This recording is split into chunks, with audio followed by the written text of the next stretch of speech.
Seventh verse of the Tao Te Ching. Quote, Heaven is eternal, the earth endures. Why do heaven and earth last forever? They do not live for themselves only. This is the secret of their durability. For this reason, the sage puts himself last, and so ends up ahead. He stays a witness to life, so he endures. Serve the needs of others, and all your own needs will be fulfilled. Through selfless action, fulfillment is attained. Unquote. Living beyond ego. The opening line of this seventh verse of the Tao Te Ching is a reminder that the Tao, the source of heaven and earth, is eternal. By extension, the original nature of life is everlasting and enduring. There is a quality that supports this durability, and that quality responds when we live from our Tao center rather than from our worldly ego center. Identifying exclusively with the physicality of life and basing our existence on acquiring and achieving things disregards our infinite nature and limits our awareness of Taoness. In such a finite system, it therefore seems logical to strive for possessions and accomplishments. Being civilized in most cultures primarily constitutes being consumed with attaining success in the acquisition of power and things, which supposedly will provide happiness and prevent unhappiness. The primary idea is of a self who's a separate being in a separate body, with a name and with cultural and biological data that are similar in values and patriotism to others. The Tao, particularly in this seventh verse, is suggesting that we update those notions and choose to exist for more than ourselves or our tribe, that is, to radically change our thoughts in order to change our lives. Lao Tzu says the secret of the ineffable nature of the eternal Tao is that it isn't identified with our possessions or in asking anything of its endless creations. The Tao is a giving machine that never runs out of gifts to offer, yet it asks nothing in return.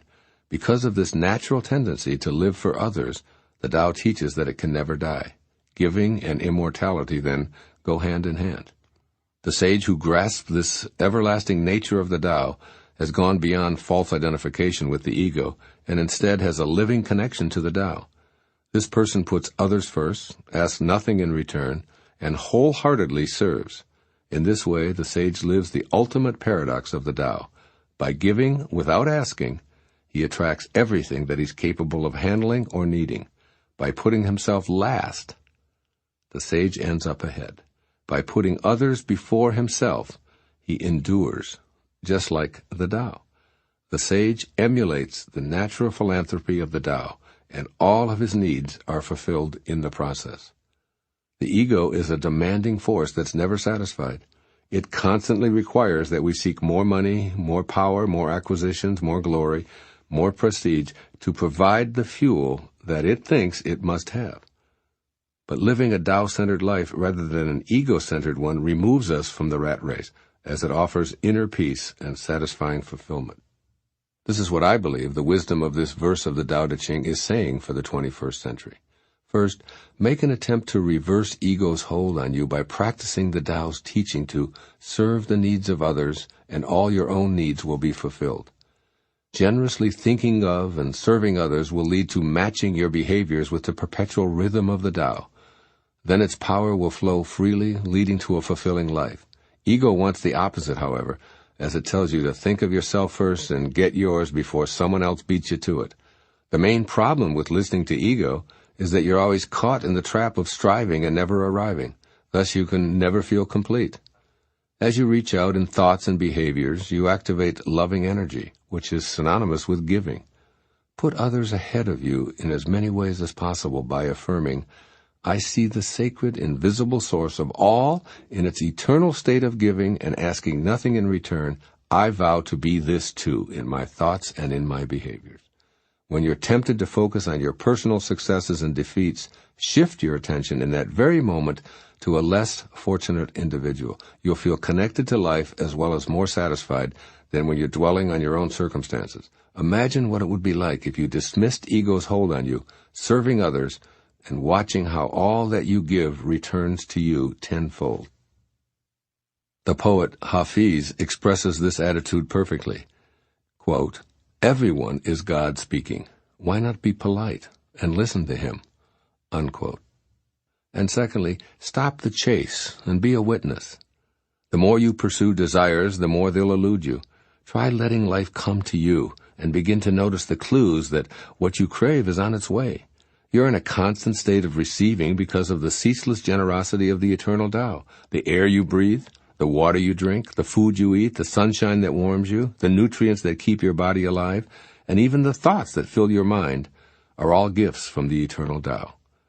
Stay appreciative of all that you receive, knowing that it flows from an all-providing source. Stop the chase and become a witness. Soothe your demanding habits by refusing to continue running after more. By letting go, you let God. And even more significantly, you become more like God and less like the ego, with its lifetime practice of edging God out, E-G-O. Do the Tao now. Be on the lookout for ego demands for an entire day.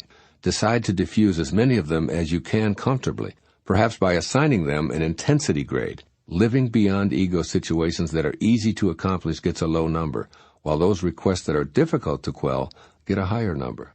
For example, let's say that your mate drives right on by, or you watch him or her take a different route than you ordinarily do. Silently witness the degree of discomfort with your decision not to say anything. Did ego let you know its preference? Or if you have a conversational opportunity to display your specialized knowledge or describe a situation where you were the recipient of honor or success, note how uncomfortable your decision to remain quiet felt. Again, did ego let you know its preference? As Lao Tzu says in this verse, quote, "Through selfless action, fulfillment is attained. By holding back ego's demands, even for a few moments, you'll feel more and more fulfilled." Unquote. That's the message of this verse of the Tao Te Ching.